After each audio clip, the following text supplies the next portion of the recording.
I need the money for your brother, Dad snapped. You'll get married anyway. He emptied the account. I cried through my test the next day, hands shaking. My teacher paused, then gently asked, "Want to tell me why your answers are blank?" I told her everything.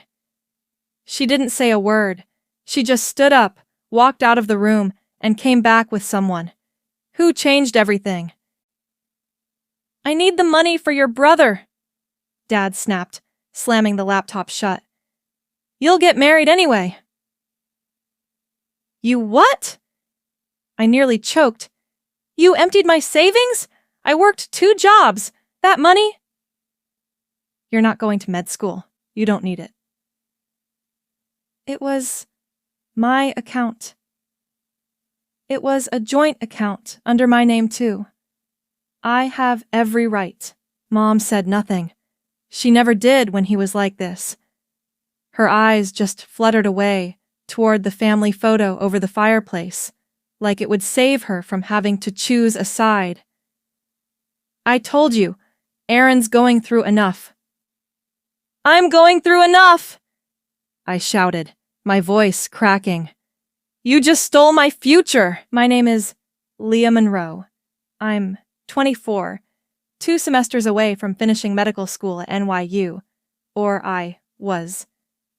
Now, I don't know if I'll even get to register next week. I haven't slept in 2 nights. I cried through my biochem final yesterday. My professor paused mid-exam and asked me why the answer sheet was blank. I told her everything. She didn't say a word. She just left the room.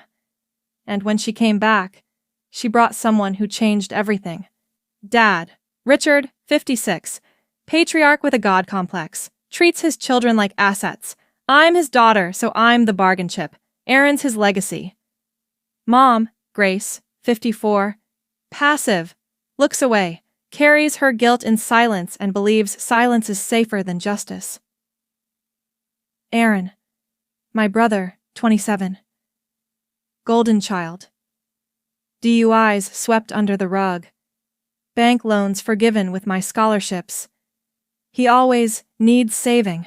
Me, Leah, 24, the fixer, the planner, the achiever, and the one they always assumed would understand. You told me that account was safe, I said, barely above a whisper. You said I could use it when I applied for my rotations. Circumstances changed, Dad replied flatly. Aaron's rehab wasn't free. You want him on the streets again? Why is that my responsibility? Because family sacrifices, Leah. It's your turn. My hands trembled. I looked at Mom, but she just stared at the carpet like it had the answers. You told me to co-sign that loan for him last year, I said. You said he just needed one more chance. And you gave it. Aaron shrugged. You weren't using the money anyway. I nearly lunged at him. The only thing that stopped me was the way my stomach knotted with betrayal. Inside, I was screaming. 2 years ago, I gave up my NYU dorm because Aaron got arrested. Again. Dad told me he'd handle it quietly if I moved back home and gave up my housing grant to help pay for his lawyer. I did it. No questions. And they promised they'd pay it back. They never did. Instead, I studied all night on our creaky kitchen table while Aaron partied in the basement, thinking I couldn't hear the music through the vents. I cleaned up after his messes. I showed up, and when I asked for one thing in return, they drained my account and told me I'd get married anyway. What they didn't know, what no one knew, was that I had started keeping records months ago. Emails, screenshots, voice memos of Dad threatening me when I hesitated to sign Aaron's bail form, PDFs of Aaron's treatment bills paid using my scholarship refund. That day, after my exam, I handed the flash drive to my professor. She connected me to NYU's legal aid clinic. They told me I had a case, not just for financial fraud, but for guardianship overreach and emotional coercion. They said I could sue, and I did. When the papers were served, Dad exploded. You want to bring down your own family? He growled across the table. You did that without my help, I said calmly. Mom finally spoke. Leah, please, you don't have to do this. I have to. Aaron threw a glass. It shattered against the wall. You think you're better than us? No, I said, picking up my coat. Just not afraid of you anymore. The case didn't go viral. There were no headlines. But a judge froze the account and forced Dad to repay a portion through monthly garnishments. Aaron moved in with a friend. Mom emailed me once, a half-hearted apology, buried in excuses. But something shifted in me. For the first time, I felt free. I signed a lease for a tiny studio in Brooklyn, used financial hardship grants to re-register for school. My professor even helped me find paid research work on campus. I started over. Quietly, but on my own terms. It's quiet now, not the kind of silence that used to ache, the kind where my voice was swallowed by louder people, louder needs. This silence feels earned, clean, like air after a storm. I still remember what Dad said that night. You'll get married anyway. Like my future was disposable. Like all my ambition was a placeholder until some man came along to give me real purpose. But I've learned this. Marriage isn't a rescue plan. Family isn't immunity from accountability. And love should never demand silence as proof. It took losing everything I thought I needed, my home, their approval, my old sense of belonging, to realize I was never safe there. And now, I am. I'm living in a tiny apartment with peeling cabinets and no elevator, but every dish in the sink is mine. Every grocery receipt is paid for with money I earned. Tutoring first years, working in the lab, grinding for my rotations. No one drained my account this time. No one gaslit me into giving up what I needed. Just me.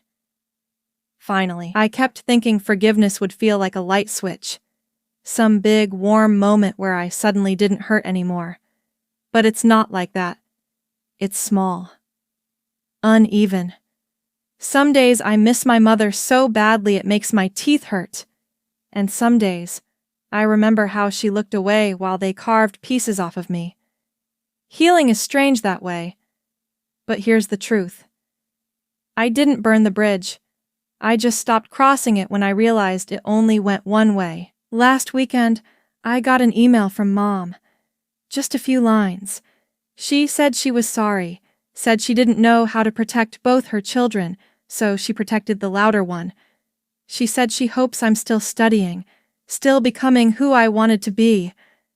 I didn't reply.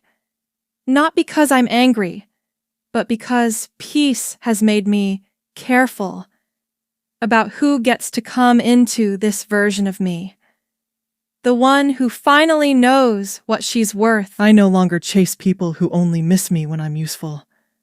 I saw Aaron last month, by accident. He was working at a car rental desk. He didn't recognize me at first, maybe because I was standing tall, chin up, holding my own keys. He looked tired, older. We made eye contact. He looked away. I didn't feel joy or victory. I just felt finished. That was the closure I didn't know I needed. Next month, I start my clinicals. I'll be helping women in under-resourced clinics, women who were told they don't get to have futures of their own. I want them to know. They do. We all do. And if my hands shake on my first day, I'll let them. Because fear isn't failure. I'm allowed to tremble and still walk forward. The version of me who stayed quiet, who co-signed loans, missed meals, covered bruises, and handed over her future like it was optional. She didn't die. She evolved. She became the woman packing her bag for work with her stethoscope, humming while the coffee brews. The woman who no longer apologizes for needing space, safety, or solitude. The woman who finally chose herself and never looked back. If this story hit home for you, you're not alone. Too many of us are told to sacrifice for family until there's nothing left of ourselves. Drop a comment. What would you do in Leah's shoes? Would you walk away? Take legal action. Try to repair things. We want to hear your thoughts. Liked this story? Hit like, subscribe, and share this with someone who needs to be reminded. You are not selfish for protecting your peace. Stay strong, stay grounded, and remember, you are allowed to choose yourself.